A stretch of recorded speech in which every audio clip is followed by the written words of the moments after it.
After 3 years of war, the familiar outlines of London are much the same. But there are many new and unfamiliar sights in the streets.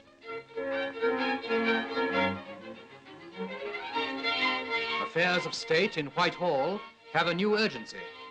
For here is the organizing center of the British Commonwealth and the free world at war.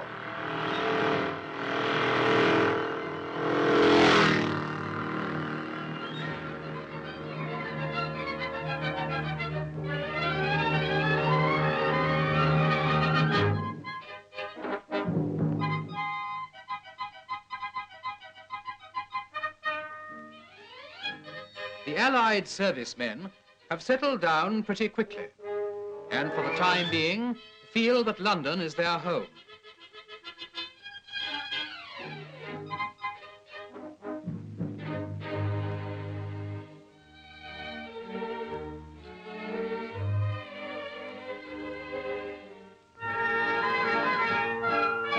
Under Nelson's column in Trafalgar Square, one sees the uniforms of 20 different nations.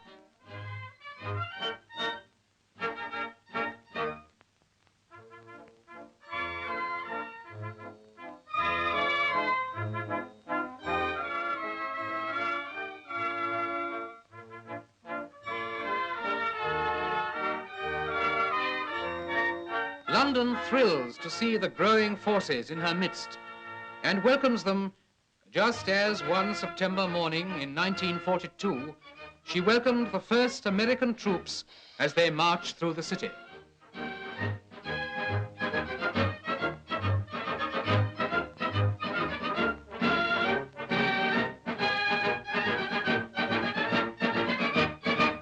The cinemas of Leicester Square are open, but precautions for the safety of London are maintained.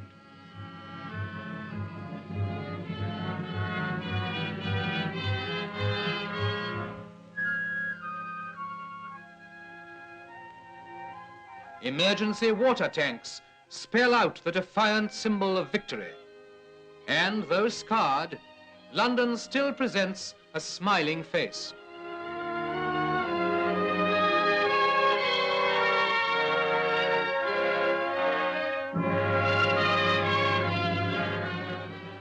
Ruins there are, but there is also new life.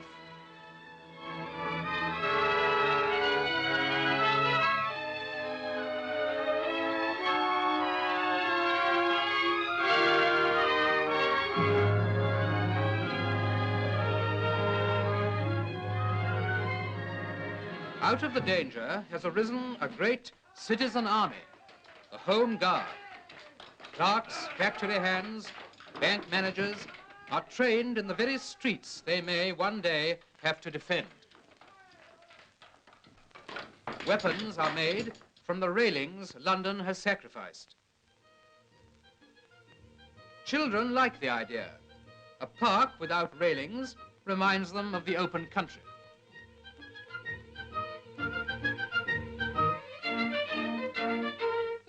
In 1942, even children helped with the salvage campaigns.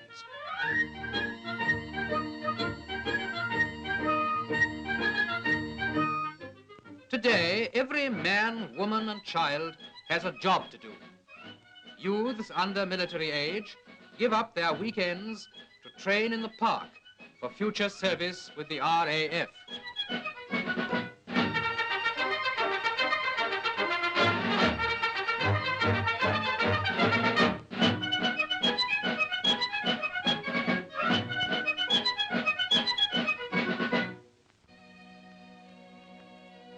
Across the grass, soldiers and workers take an hour or two off.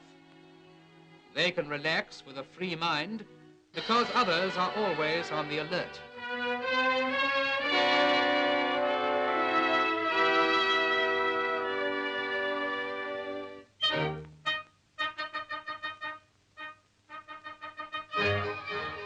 No petrol to waste means holidays at home. And this summer, all the fun of the fair was brought right into the heart of London.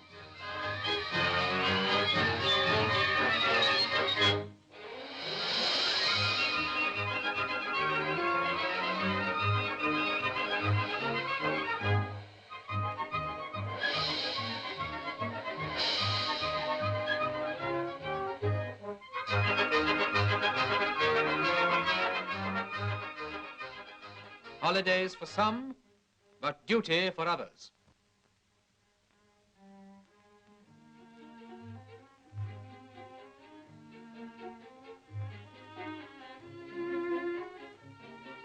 Everyone is growing food wherever they can. Acres of allotments have been cut into London's parks and gardens.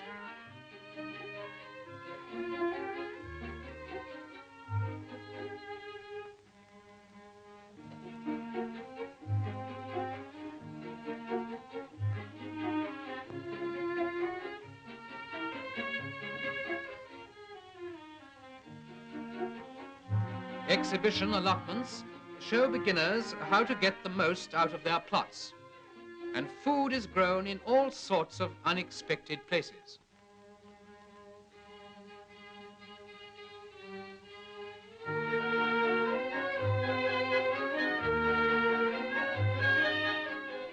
On a roof garden, high above the city streets, vegetables grow amongst the flowers.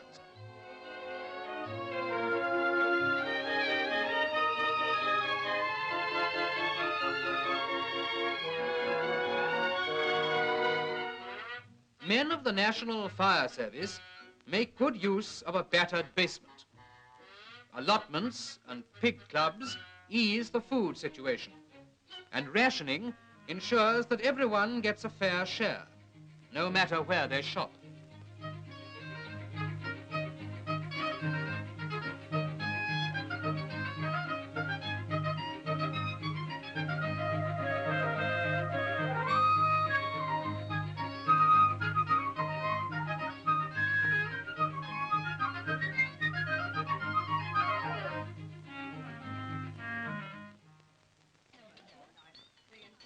Communal feeding is a wartime economy.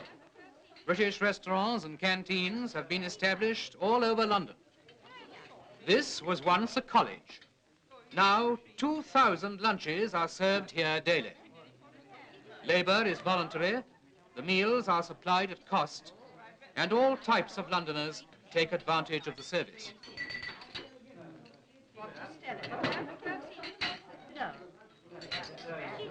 Mealtime in wartime is also recreation time. Inside the National Gallery, world-famous musicians give luncheon concerts of classical music, whilst on the steps and lawn outside, office workers eat their midday meal.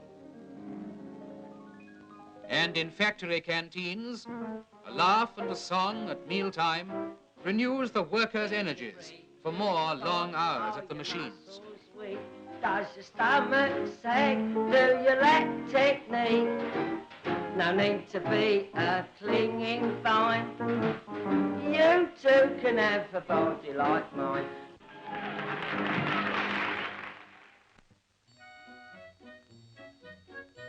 Women mobilized into war work lock up their homes and hand over their children to communal nurseries, while they go off to do their jobs.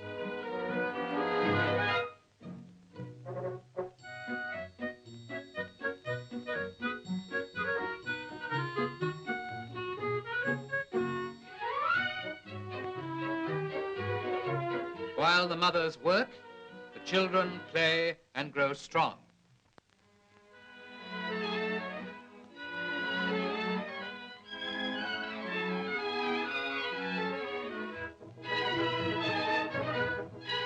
The most striking change in London's life has been brought about by the mobilization of women.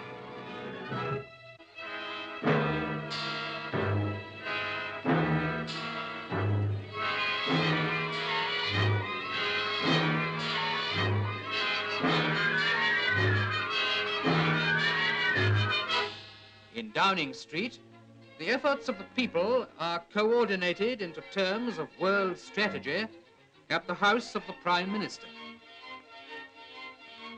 Here the statesmen and service chiefs of the United Nations meet in the cabinet room to set their seal on the covenants which pledge them to the common cause.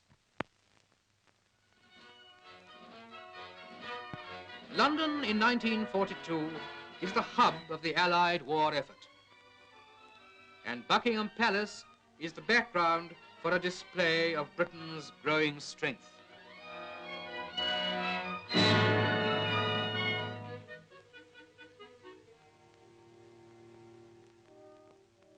Dusk falls over London.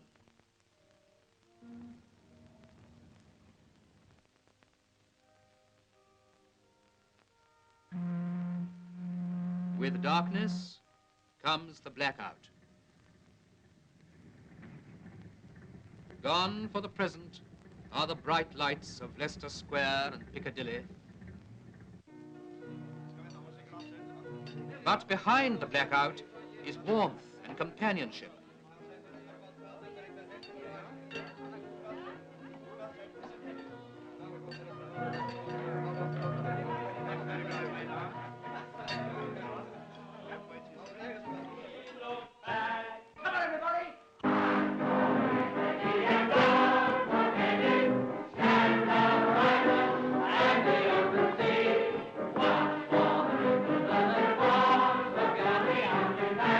Theatres ring to the old songs, while the night shifts are taking over in the factories.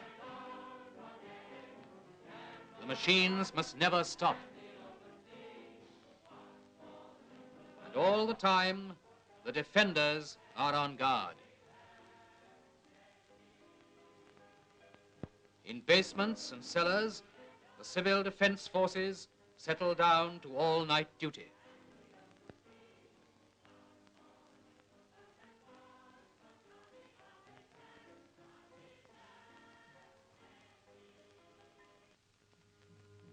If the raiders come again, London will be ready.